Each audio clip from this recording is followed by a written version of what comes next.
Mesdames et messieurs, bonsoir et soyez les bienvenus pour cette nouvelle édition de notre journal de 22 h au sommaire de l'actualité.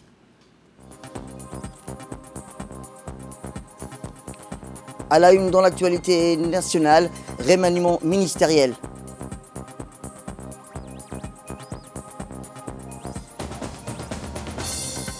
Toujours dans l'actualité nationale, l'Assemblée nationale 8 projets de loi dans la création d'un établissement public dénommé Radio-Télévision de Djibouti, discuté et adopté.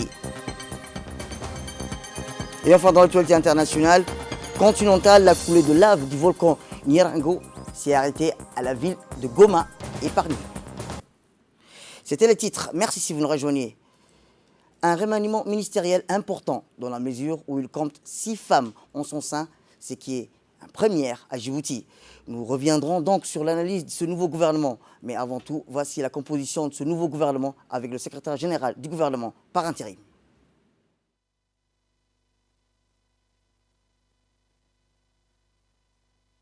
Bismillah ar-Rahman ar-Rahim. Vu la Constitution, notamment son article 40, le président de la République, chef de gouvernement, M. Ismaël Omar Guelleh, a signé ce jour le décret portant nomination du Premier ministre et des membres du gouvernement.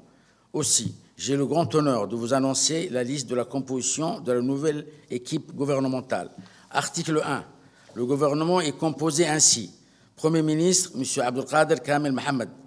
Ministre de la Justice et des Affaires pénitentiaires, chargé des droits de l'homme, M. Ali Hassan Bahdoun. Ministre de l'Économie, des Finances, chargé de l'Industrie, M. Ilyas Moussa Dawalle. Ministre des Affaires étrangères et de la coopération internationale, porte-parole du gouvernement, M. Mahmoud Ali Youssouf. Ministre de la Défense, chargé de relations avec le Parlement, M. Hassan Omar Burhan. Ministre de l'Intérieur, M. Saïd Nou Hassan. Ministre du Budget, M. Abdel Karim Adan Sheikh. Ministre de la Santé, Dr Ahmed Roble Abdille. Ministre de l'Éducation nationale et de la formation professionnelle, M. Mustafa Mohamed Mahmoud. Ministre de l'Enseignement supérieur et de la Recherche, Dr Nabil Mohamed Ahmed. Ministre de la Femme et de la Famille, Mme Mouna Ousmane Aden. Ministre de l'Agriculture, de l'Eau, de la Pêche, de l'Élevage et des Ressources halieutiques, M. Mohamed Ahmed Awale. Ministre des Infrastructures et de l'Équipement, M. Hassan Hamad Ibrahim. Ministre des Affaires musulmanes et des biens Waqf, M. Moumin Hassan Barre. Ministre des Affaires sociales et des solidarités, Mme Ouloufa Ismaël Abdo. Ministre de l'Énergie, chargé des ressources naturelles, M. Younis Ali Guedi. Ministre du Travail, chargé de la formalisation et de la protection sociale, M. Isman Ibrahim Roble. Ministre de l'Environnement et du Développement durable, M. Mohamed Abdelkader Moussa Helem. Ministre de la Ville, de l'Urbanisme et de l'Habitat, Mme Amina Abdi Adan. Ministre de la Communication, chargé des Postes et des Télécommunications, M. Radouane Abdillahi Bahdoun. Ministre du Commerce et du Tourisme, M. Mohamed Warsama Diriye. Ministre de la Jeunesse et de la Culture, Dr Hibo Moumin Assowe. Ministre délégué chargé de la décentralisation, M. Qasim Haroun Ali. Ministre délégué chargé de l'économie numérique et de l'innovation, Mme Mariam Hamadou Ali. Secrétaire d'État chargé des investissements et du développement du secteur privé, Mme Safia Mohamed Ali Gadile. Secrétaire d'État chargé des sports, M. Hassan Mohamed Kamel. Article 2. Le présent décret est immédiatement exécutoire avant publication au journal officiel de la République de Djibouti. Je vous remercie.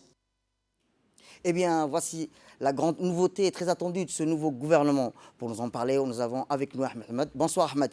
Bonsoir Samatar. Effectivement, Samatar, ce nouveau gouvernement nommé aujourd'hui par le président de la République compte 26 membres, soit 2 membres de plus. Ce nouveau gouvernement compte en son sein un total de 6 femmes, dont 4 nouvelles, ce qui traduit la politique de promotion du président de la République concernant la femme dans les faits. Au total, donc, ce gouvernement compte 7 nouveaux membres entrants. On relève également un léger remaniement dans les attributions des portefeuilles ministériels. Les 7 nouveaux membres entrants de ce gouvernement Samatar sont Dr Hibo Moumin, qui sera à la tête du département de la jeunesse et de la culture. Dr Hibo Moumin qui obtient donc en 2011 un doctorat au Centre international d'études francophones de Paris-Sorbonne. En 2004, elle devient enseignante-chercheur à l'université de Djibouti en littérature, langue et art. Auteure et artiste poète, elle est également cofondatrice de la Caravane du livre de Djibouti, une association culturelle dédiée à la promotion de la lecture et de l'écriture. Vient ensuite donc Madame Ouloufa Ismail Abdo qui aura à sa charge le portefeuille des affaires sociales et de la solidarité. Ouloufa Ismail Abdo qui a fait des études universitaires et qui a obtenu un diplôme de droit. Actuellement, elle occupait le poste de directrice de l'OTPIC, l'Office djiboutien de la propriété intellectuelle, et était également la présidente de la CNC, la Commission nationale de la communication. Autre femme donc membre de ce nouveau gouvernement Samatar, Madame Mariam Hamadou Ali, qui sera à la tête du nouveau département ministériel donc délégué qui sera chargé de l'économie numérique et de l'innovation. Mariam Hamadou, qui est née le 10 août 1972 et qui est mère de 2 enfants. Elle a occupé plusieurs postes administratifs importants. Elle a été également directrice de l'économie et du plan, secrétaire générale par intérim de l'économie et des finances. Elle a été gouverneure suppléant auprès de la Banque mondiale, administratrice de 2014 jusqu'en 2017 auprès de la Trade Development Bank, et elle est administratrice également de la BCI depuis 2018. Autre femme donc entrant dans ce nouveau gouvernement, Madame Safia Mohamed Ali Gadile, au poste du secrétariat donc, qui sera en charge du portefeuille du secrétariat d'État chargé des investissements et du développement du secteur privé. Safia Mohamed Ali Gadile, après des études donc universitaires couronnées d'une maîtrise en psychologie, elle a occupé plusieurs postes, dans le dernier à l'université de Djibouti, où elle occupait le poste de chef de service des affaires et studentines. Et elle est mère également de 4 enfants. Ministre de l'Intérieur dans ce nouveau gouvernement, M. Saïd Nouh Hassan, qui a effectué des études universitaires, et il a fini avec un DESS. Dernièrement, il occupait le poste de secrétaire général au ministère de l'Équipement et des Transports. Dr Ahmed Roblé, nommé ministre de la Santé. Dr Ahmed Roblé, connu donc par les Djiboutiens, médecin pédiatre de formation, et qui occupait dernièrement la fonction de député au sein de notre auguste Assemblée nationale. Dr Ahmed Roblé, si l'on rappelle un peu son parcours, a eu un doctorat en médecine générale, médecin généraliste également, avec spécialisation en pédiatrie, et a participé donc au système donc de santé de base, l'élaboration du système de santé de base, chef de service donc pédiatrie de l'hôpital Pelletier, et coordinateur également du programme de lutte contre la malnutrition. Donc Kassim Haroun Ali, ministre délégué chargé de la décentralisation. Kassim Haroun Ali, avec des brillantes études également en France. Il obtient une maîtrise en sciences juridiques en 1985, intègre la société de télécommunications Djibouti Télécom. Il gravit tous les échelons et devient directeur des relations publiques et premier conseiller du directeur général de cette société. Alors quels sont les nouveaux ministères Samatar? Il s'agit de l'économie, du numérique et de l'innovation sous la tutelle du département de l'enseignement supérieur, ce qui illustre encore une fois la volonté du chef de l'État d'être en phase avec le progrès technologique, et bien sûr la création d'un ministère pour la jeunesse. Il s'agit du ministère de la jeunesse et de la culture qui dépendait auparavant du département des affaires musulmanes et des biens WARF, et qui est devenu aujourd'hui un ministère à part entière. En ce qui concerne les attributions des ministères, le ministère du logement change également d'appellation et devient le ministère de la ville, de l'urbanisme et de l'habitat. Le ministère du travail et de la réforme d'administration devient le ministère du travail, de la formalisation et de la protection sociale. Le ministère de l'urbanisme, de l'environnement et du tourisme devient quant à lui le ministère de l'environnement et du développement durable. Le tourisme rejoint le département du commerce. Le ministère de l'équipement et des transports devient le ministère des infrastructures et de l'équipement.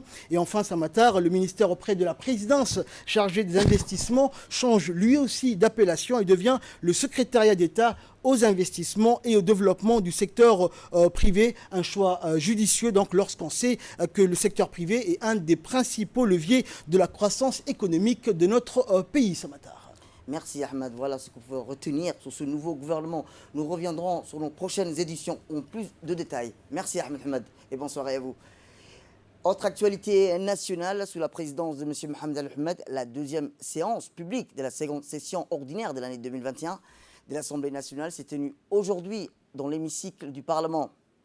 Cette séance qui a vu la participation du Premier ministre, M. Abdelkader Kal Mohamed, des ministres et des parlementaires, avait pour jour exclusif les questions orales au gouvernement.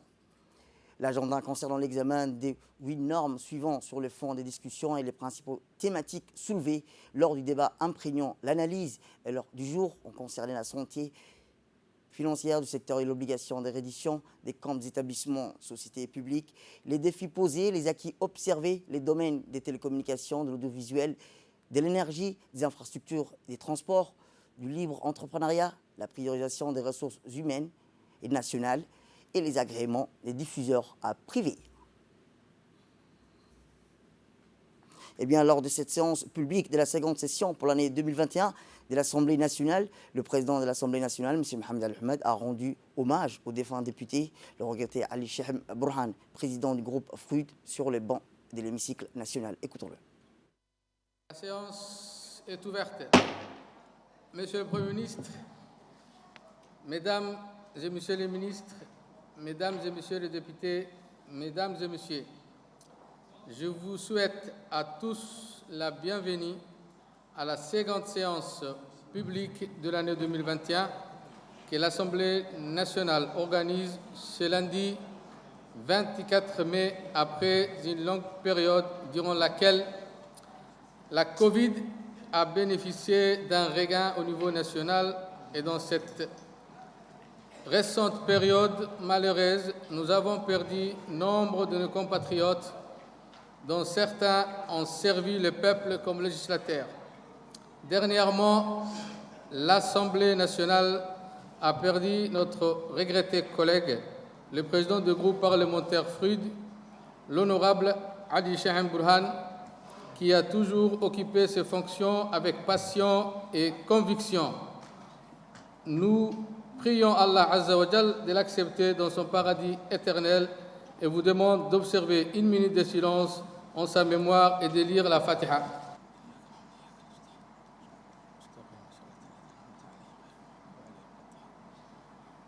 Merci.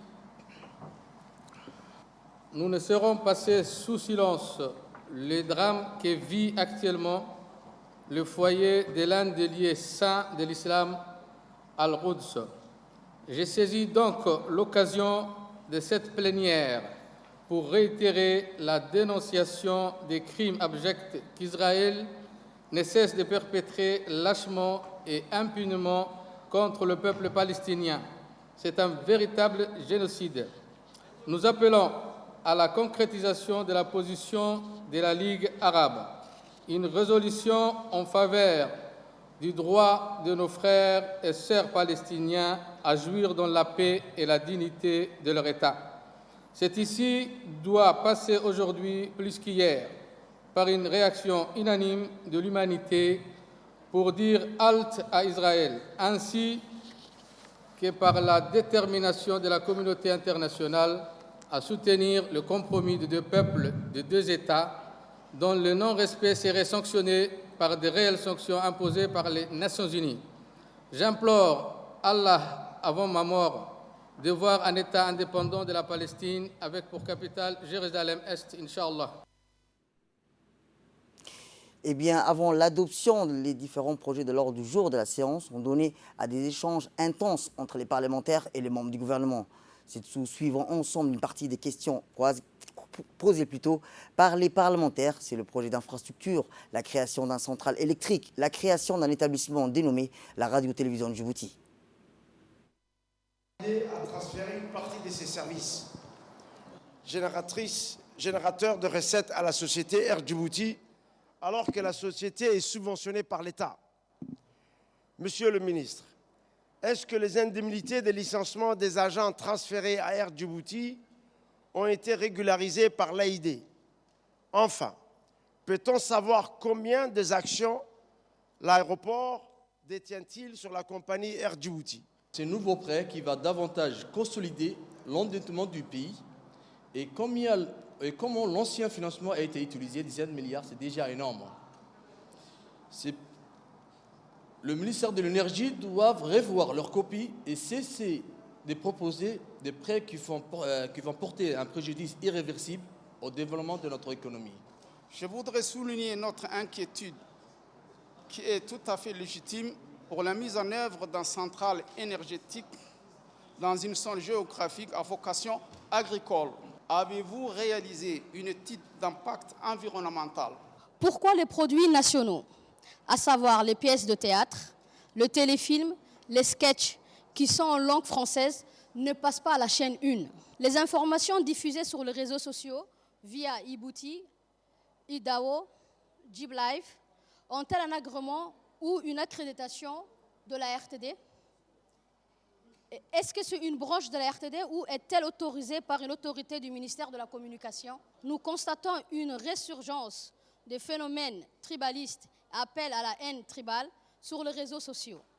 Quelles sont les mesures que le gouvernement avait entrepris pour interdire cette incitation à la haine tribale?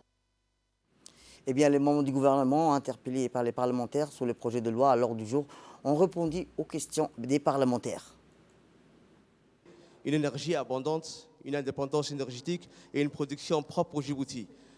À cet égard, cette centrale qui sera mise sur pied à Demerjoug va produire dans un long terme plus de 100 MW de production énergétique qui sera dédiée sûrement à la zone industrielle de Demerjoug mais à la ville de Djibouti aussi.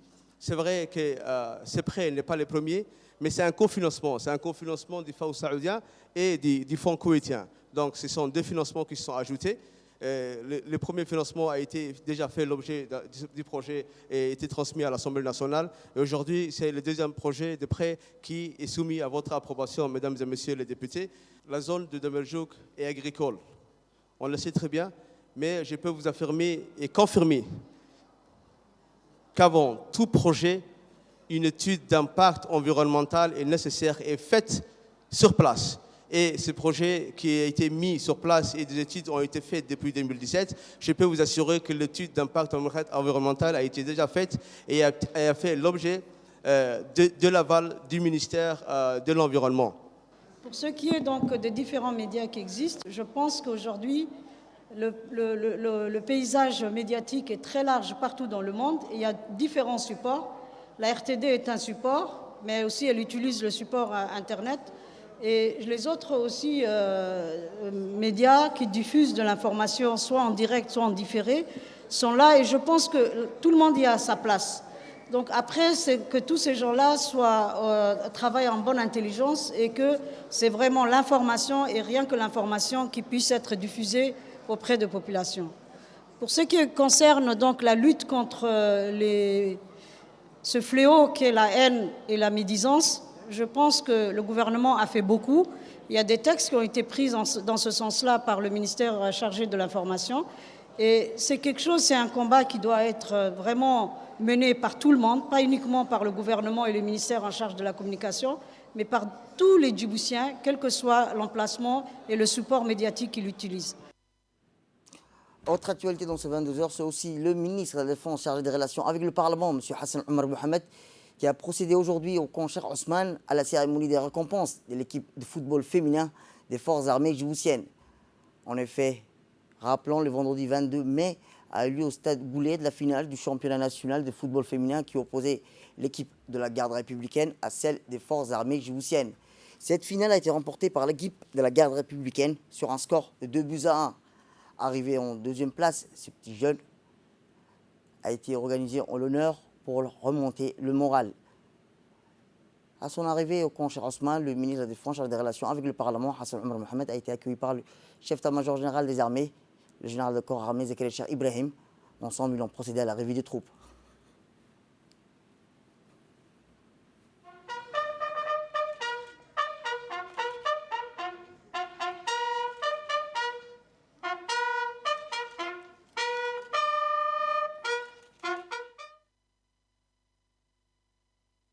Des officiers supérieurs de l'état-major général des armées.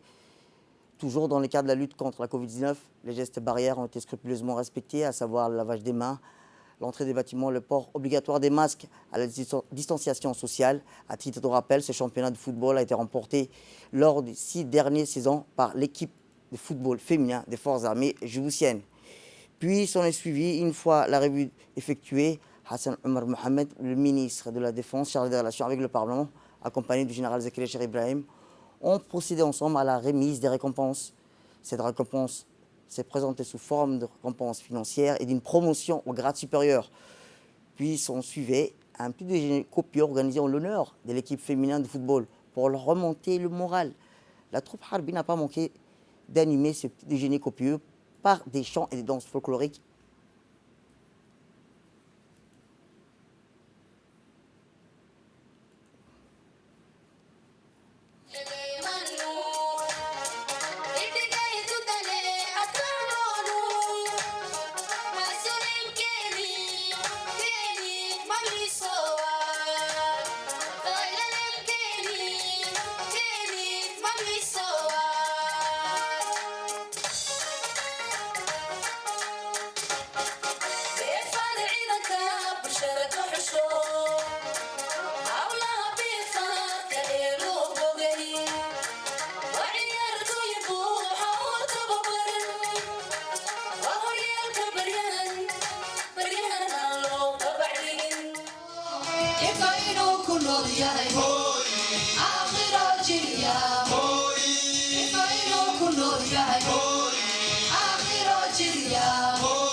Et dans son allocution, le CMGA n'a pas manqué de féliciter et d'encourager l'équipe féminine de football. Le général leur a rappelé leur passé glorieux concernant les 6 précédentes saisons en tête du championnat national de football féminin.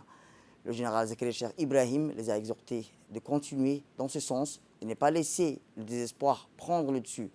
En marge, le général Zakaria Cher Ibrahim a félicité l'équipe de football de la garde républicaine, frère d'armes des forces armées djiboutiennes.